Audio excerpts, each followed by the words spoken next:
Assalamualaikum warahmatullahi wabarakatuh.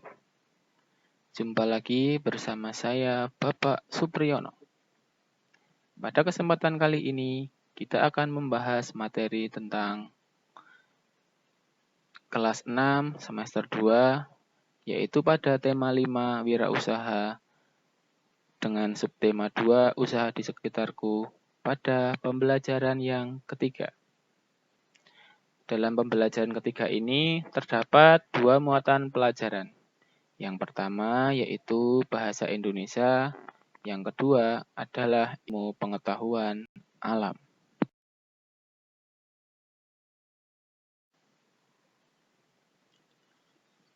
Dalam pembelajaran 3, muatan pelajaran yang pertama adalah bahasa Indonesia. Untuk kompetensi dasar, yang pertama yaitu mencermati petunjuk dan isi teks formulir pendaftaran kartu anggota pengiriman uang melalui bank atau kantor pos, daftar riwayat hidup, dan lain sebagainya. Yang kedua, mengisi teks formulir pendaftaran kartu anggota pengiriman uang melalui bank atau kantor pos, daftar riwayat hidup, dan lain-lain sesuai petunjuk pengisiannya. Indikator pencapaian kompetensi. Yang pertama, menganalisis tujuan dan manfaat dari daftar riwayat hidup. Yang kedua, menyajikan laporan hasil pengisian daftar riwayat hidup siswa. Muatan pelajaran yang kedua adalah ilmu pengetahuan alam. Kompetensi dasar yang ingin dicapai adalah yang pertama, mengidentifikasi sifat-sifat magnet dalam kehidupan sehari-hari. Yang kedua, membuat laporan hasil percobaan tentang sifat-sifat magnet dan penerapannya dalam kehidupan sehari-hari. Adapun indikator pencapaian kompetensinya adalah yang pertama, menganalisis sifat-sifat magnet dan benda magnetis dan non-magnetis. Yang kedua, menyajikan laporan hasil percobaan tentang benda magnetis dan non-magnetis. Berdasarkan kompetensi dasar dan indikator pencapaian kompetensi, maka tujuan pembelajaran pada pembelajaran 3 ini adalah yang pertama, dengan menyimak PowerPoint tentang daftar riwayat hidup yang di-share melalui Zoom, siswa mampu menganalisis tujuan dan manfaat dari daftar riwayat hidup dalam kehidupan sehari-hari secara benar. Yang kedua, dengan mengamati petunjuk melalui PowerPoint, siswa mampu menyajikan laporan hasil pengisian daftar riwayat hidup dengan benar. Yang ketiga, dengan diskusi melalui grup WhatsApp dan pengamatan siswa dapat menganalisis sifat-sifat magnet dan benda magnetis dan non-magnetis. Yang keempat, dengan PowerPoint, siswa dapat menyajikan laporan hasil percobaan tentang benda magnetis dan non-magnetis. Langsung saja, muatan pelajaran yang pertama yaitu bahasa Indonesia. Dalam pelajaran bahasa Indonesia, materinya adalah daftar riwayat hidup. Pada kesempatan kali ini, kita akan membahas tentang pengertian daftar riwayat hidup, ciri-ciri daftar riwayat hidup, tujuan penulisan daftar riwayat hidup, dan hal-hal yang perlu diperhatikan dalam pengisian daftar riwayat hidup. Pengertian daftar riwayat hidup. Daftar riwayat hidup atau biasa disebut dengan kurikulum vitae adalah dokumen terperinci yang menyoroti sejarah profesional dan akademik Anda. CV biasanya mencakup informasi, contohnya pengalaman kerja, prestasi dan penghargaan, beasiswa atau hibah yang Anda peroleh, kursus, proyek, proposal penelitian, serta publikasi pekerjaan Anda. Dengan kata lain, CV bisa diartikan sebagai dokumen yang memberikan gambaran tentang pengalaman seseorang dan kualifikasi lainnya. Ciri-ciri daftar riwayat hidup.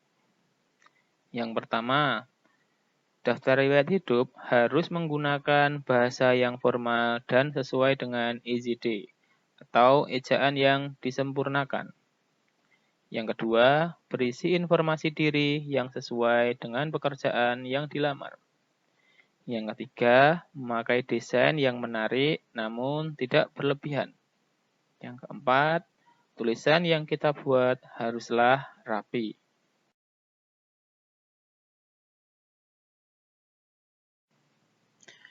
Tujuan dari penulisan daftar riwayat hidup adalah yang pertama, untuk memberitahu atasan mengenai perincian pribadi Anda. Contohnya, pendidikan, pengalaman kerja, keterampilan, dan minat. Yang kedua, untuk mendapatkan wawancara untuk pekerjaan tertentu yang sudah Anda lamar. Yang ketiga, untuk menunjukkan bagaimana kamu memenuhi kriteria untuk pekerjaan yang kamu lamar. Yang keempat, untuk menunjukkan kualitas diri kamu serta meyakinkan atasan untuk mengundang kamu untuk wawancara.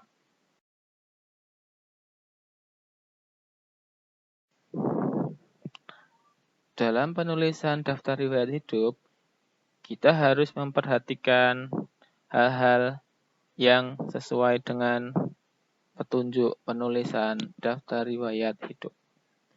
Yang pertama, tentang data pribadi.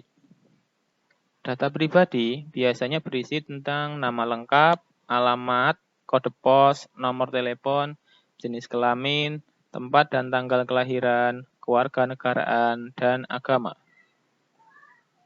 Yang kedua, bidang yang diminati. Bidang yang diminati berisi bidang-bidang yang diminati pembuat daftar riwayat hidup. Berikutnya, riwayat pendidikan. Tuliskan riwayat pendidikan yang pernah kamu tempuh. Misalkan, taman bermain, TKA, TKB, SD, dan seterusnya. Kemudian, ekstrakurikuler dan kursus. Cantumkan ekstrakurikuler dan kursus yang pernah kamu ikuti. Kecakapan. Dalam hal ini, tuliskan kecakapan atau keterampilan lain yang kamu miliki. Kesimpulan.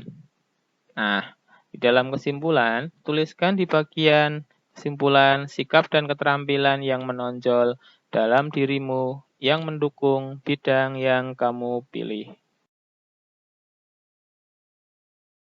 Sekarang, mari kita simak contoh peta pikiran data diri. Peta pikiran data diri ini nanti akan kita pergunakan untuk membuat daftar riwayat hidup. Perhatikan, di situ ada tulisan Surakarta 15 Mei 2008. Jalan Veteran nomor 76 Surakarta. Umar Darmawan, laki-laki, Indonesia, dan Islam. Selain itu, terdapat data 0271788 465 2013 sampai 2015 TK Asia 2015 sampai sekarang SD Jayatakan 1.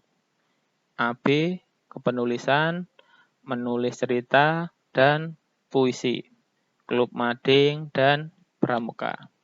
Nah, setelah kalian memperhatikan dua tayangan peta pikiran data diri, kamu harus memasukkan data diri tersebut ke dalam sebuah daftar riwayat hidup sesuai dengan format yang sudah disepakati.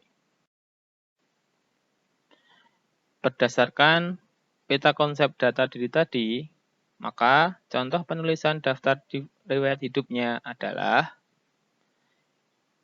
perhatikan formatnya.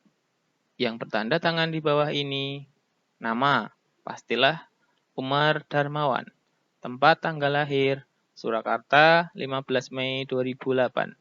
Alamatnya Jalan Veteran nomor 76 Surakarta. Nomor telepon 0271788 Jenis kelamin laki-laki. Kewarganegaraan Indonesia. Agama Islam.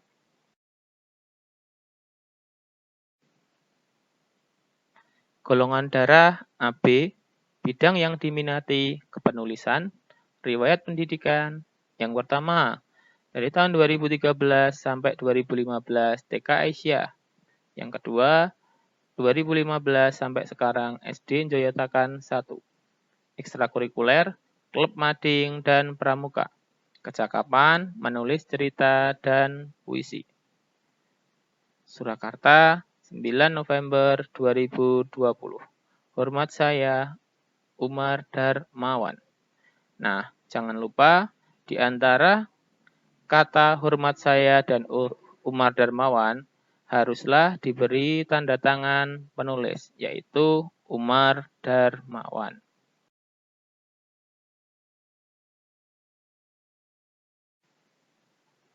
Muatan pelajaran yang kedua adalah ilmu pengetahuan alam. Dalam ilmu pengetahuan alam ini, materinya adalah tentang magnet. Pengertian magnet sendiri adalah jenis batuan yang memiliki kemampuan bisa menarik benda-benda tertentu. Kata magnet sendiri berasal dari bahasa Yunani, yaitu magnetis litos. Kata itu memiliki arti batu magnesian.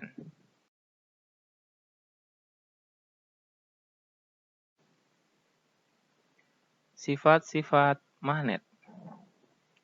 Yang pertama, magnet mempunyai sifat bisa menarik benda-benda tertentu.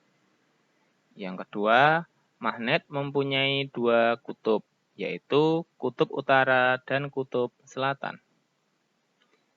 Ketiga, kutub yang berbeda saling menarik, sedangkan kutub yang sama akan saling menolak.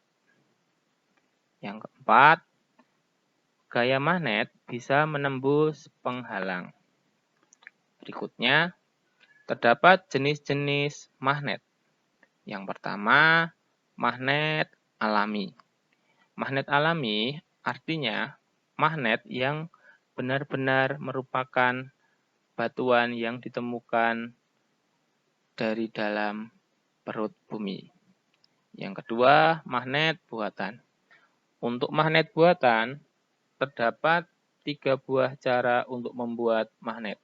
Yang pertama dengan cara induksi, yang kedua dengan cara elektromagnetik, dan yang ketiga dengan cara gosokan.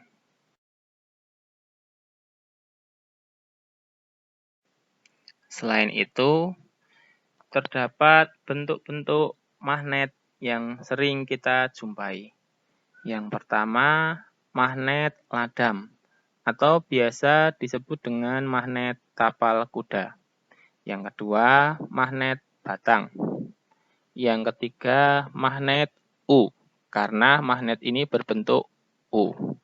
Yang keempat, magnet keping. Magnet ini berbentuk seperti kepingan uang logam. Yang kelima yaitu magnet jarum. Yang keenam yaitu magnet silinder.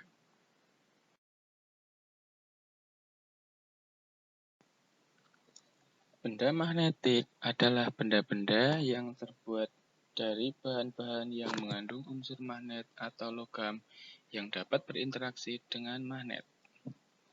Macamnya yaitu yang pertama adalah bahan ferromagnetik. Bahan ini adalah bahan yang ditarik kuat oleh magnet, sehingga biasanya digunakan sebagai pasangan magnet dalam berbagai keperluan. Contoh dari bahan ferromagnetik adalah besi, baja, kobalt, dan nikel. Yang kedua, bahan paramagnetik. Bahan ini adalah bahan yang ditarik lemah oleh magnet dan tidak sekuat ferromagnetik. Contoh bahan paramagnetik adalah aluminium dan platina. Yang ketiga, bahan diamagnetik. Bahan ini adalah bahan yang ditolak lemah oleh magnet. Contohnya adalah seng, bismut, dan natrium klorida. Kemudian, bahan non-magnetis. Bahan non-magnetis adalah bahan yang sebagian besar mengandung bahan yang tidak dapat ditarik oleh magnet. Benda non-magnetis tidak dapat ditarik atau ditolak oleh magnet, sehingga biasanya hanya menjadi pembungkus atau alat-alat yang berhubungan dengan magnet. Di situ kita bisa lihat contoh-contoh benda non-magnetis, diantaranya ember plastik, payung, dan tempat sampah. Demikian penyampaian materi pada tema 5 wirausaha subtema 3 usaha di sekitarku pada pembelajaran 3. Semoga materi yang Pak Guru sampaikan dapat bermanfaat bagi kita semua. Tetap jaga kesehatan, patuhi protokol kesehatan, dan menjaga jarak dan memakai masker. Terima kasih. Assalamualaikum warahmatullahi wabarakatuh.